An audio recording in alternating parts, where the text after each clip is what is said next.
میرے منہ میں خاک، لیکن مجھے لگتا ہے کہ اگر یہ جنگ نہ رکی تو ایران کا یہ کچھ چھوڑیں گے نہیں، جس طریقے سے یہ پیچھے لگے ہوئے ہیں۔ ایران میں اتنی طاقت نہیں ہے کہ وہ اسرائیل کا یا امریکہ کا مقابلہ کر سکے، سیدھی سی بات ہے۔ اس لیے باقی مسلمان ملکوں کی ذمہ داری ہے، سعودی عرب کی، ترکیے کی، پاکستان کی۔ یہ تین بڑے ملک ایسے ہیں جنہیں اس وقت فرنٹ سے لیڈ کرتے ہوئے OIC کے، UNO کے فورم کو یوز کر کے اس جنگ کو فی الوقت رکوانا چاہیے۔ آپ کو یاد ہوگا میں نے کئی ہفتے پہلے ایک ویڈیو ریکارڈ کروائی تھی جب یہ انڈیا پاکستان کی وار کا سلسلہ چل رہا تھا، اس وقت بھی میں نے یہ بات کی تھی کہ اس وقت جو پریزنٹ سچویشن چل رہی ہے اس میں ایران کو امریکہ کی بات مان لینی چاہیے اور ڈیل کر لینی چاہیے۔ اگر آپ ڈیل نہیں کریں گے تو آپ ان کا مقابلہ نہیں کر سکتے۔ اب پاکستان کی مثال دینا غلط ہے۔ پاکستان نے جس زمانے میں اپنے نیوکلیئر ویپن کو ڈیولپ کیا ہے وہ وقت ایسا تھا کہ اس وقت پاکستان کے پاس افغان وار کا شیلٹر موجود تھا۔ امریکہ کو رشیا کے خلاف پاکستان کی ضرورت تھی، اس لیے اس وقت جو پاکستان کے پریزیڈنٹ تھے ضیاء الحق صاحب، ان سے ہمیں کئی معاملات میں اختلاف ہے، لیکن یہ ان کی بہت بڑی خوبی ہے کہ انہوں نے بڑی سمجھداری اور ہوشیاری کے ساتھ پاکستان کے نیوکلیئر پروگرام کو، جو ذوالفقار علی بھٹو نے سٹارٹ کیا تھا، اور اس وقت جتنے بھی سائنٹسٹ تھے، انجینئرز تھے، سب کا کریڈٹ ہے، اور الٹیمیٹلی اسے منطقی انجام تک ضیاء الحق صاحب نے پہنچایا۔ وہ جو افغان وار تھی اس میں امریکہ کو ہماری ضرورت تھی، اور اس شیلٹر میں وہ ہمیں اس طریقے سے روک نہیں سکے، ورنہ روک لیتے۔ اور اس کے بعد 28 مئی 1998 کو پاکستان نے جو ایٹامک بلاسٹ کیے، وہ ایک مبارک دور تھا کہ یہ سب کچھ ہو گیا۔ ورنہ مجھے بتائیں 11 ستمبر 2001 کے بعد ٹوئنس ٹاور کا جو اٹیک ہوا امریکہ میں، اس کے بعد کوئی سوچ بھی سکتا ہے کہ اپنے آپ کو ڈکلیئر کر سکے؟ اس لیے دیکھیں کہ ابھی تک 7 ہی ملک ہیں جو ڈکلیئر ہیں۔ 5 وہ ورلڈ پاورز جو ہیں، امریکہ، UK، فرانس، رشیا اور چائنا، اور 2 ان کے علاوہ ہیں انڈیا اور پاکستان۔ اسرائیل کے بارے میں کہتے ہیں کہ انڈکلیئر ہے، اگر ہوئی تو وہ 8ویں ہوگی۔ باقی نارتھ کوریا یا ایران ابھی اس لیول پہ انریچمنٹ کے پوائنٹ آف ویو سے نہیں پہنچے کہ وہ ایٹم بم بنا سکے۔ تو مبارک دور تھا، اور اس زمانے میں جو ہمارے پرائم منسٹر تھے نواز شریف صاحب، یہ کریڈٹ ہے ان کا کہ انہوں نے امریکن پریزیڈنٹ کی آفر کو قبول نہیں کیا، اور ظاہر ہے کہ اکیلے نہیں، پوری ٹیم کی ایفرٹ تھی، فوج بھی انوالو تھی، اپوزیشن بھی اس وقت ساتھ تھی، اور ریکوائرمنٹ بھی تھی، ورنہ ان کو تاریخ میں کوئی اچھے الفاظ سے یاد نہ کیا جاتا اگر اس وقت اس کی اپروول وہ نہ دیتے۔ تو جس کی جو کنٹریبیوشن ہے وہ ماننی چاہیے۔ بے نظیر بھٹو کی یہ کنٹریبیوشن ہے کہ پاکستان کی میزائل ٹیکنالوجی جو ہے وہ بے نظیر بھٹو نے ہی اپنے ملک میں امپورٹ کی، اور اپنی جان پہ کھیل کے یہ سارے معاملات اس وقت 1996 میں آغاز کیا۔ اور آج ہمارا ایٹم بم کسی کام کا نہ ہو اگر ہمارے پاس بیلسٹک میزائلز موجود نہ ہو، کیونکہ اتنی دور ایٹم بم کو پہنچانا ایئر فلائٹس کے ذریعے ممکن نہیں ہے۔ اس کے لیے بیلسٹک میزائل چاہیے آپ کو، جو ہائپر سونک سپیڈ کے اوپر جائے، جس کو انٹرسپٹ کرنا بھی مشکل ہو۔ تو میزائل کے بغیر ایٹم بم کسی کام کا نہیں، تو اس لیے پاکستان نے اس کو بھی ماسٹر کیا الحمدللہ۔ تو پاکستان کو حالات و واقعات اللہ نے ایسے دیے کہ وہ مینج کر سکے۔ ایران کے پاس وہ حالات و واقعات نہیں تھے، اور پھر کوشش کے باوجود وہ کامیاب بھی اس طریقے سے نہیں ہو سکے۔ لہذا اس وقت اگر وہ ڈیل کر لیں اور اپنی اکانومی کو درست کر لیں اور اچھے وقت کا انتظار کریں، تو یہ میں آج مشورہ نہیں دے رہا، آپ میری پرانی ویڈیوز دیکھیں، میں نے اس میں بھی یہی بات کی تھی کہ ٹارزن بننے کی کوئی ضرورت نہیں ہے بھائی، یا آپ کا کچومر نکال دیں گے۔ حالات و واقعات فیوریبل نہیں ہے نا، آپ نے حالات و واقعات کو دیکھ کر معاملات کو لے کے چلنا ہوتا ہے، خودکشی نہیں کرنی ہوتی۔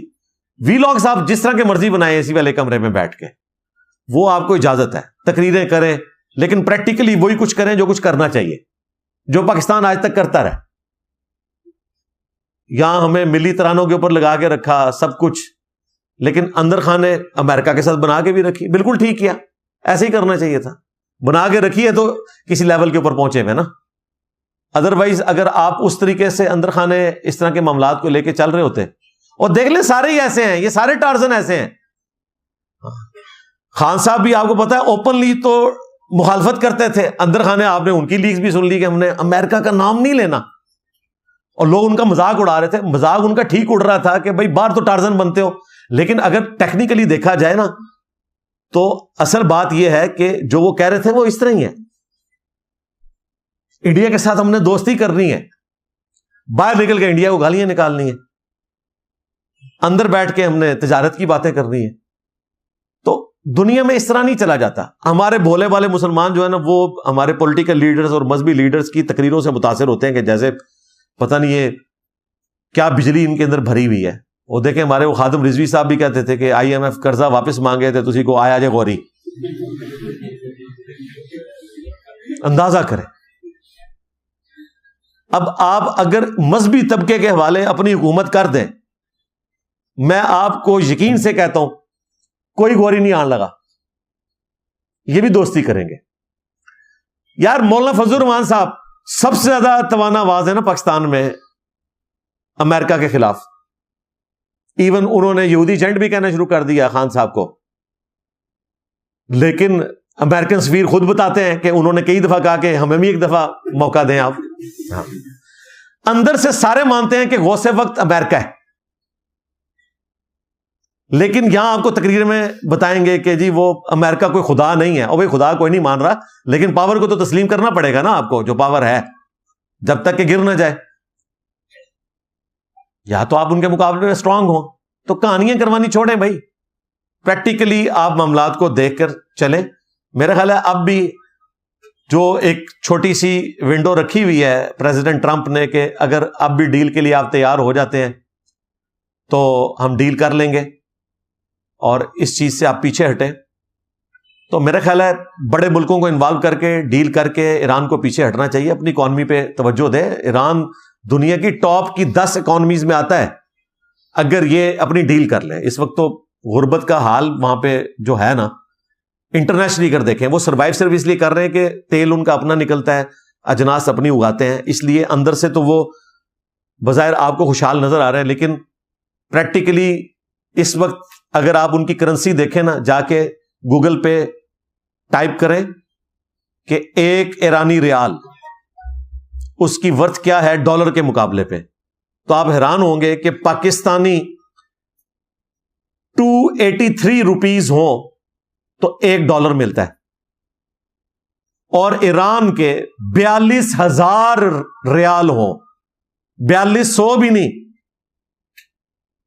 42,000 ایران کے ریال ہوں تو $1 آتا ہے. یہ کرنسی کا حال ہے ان کا.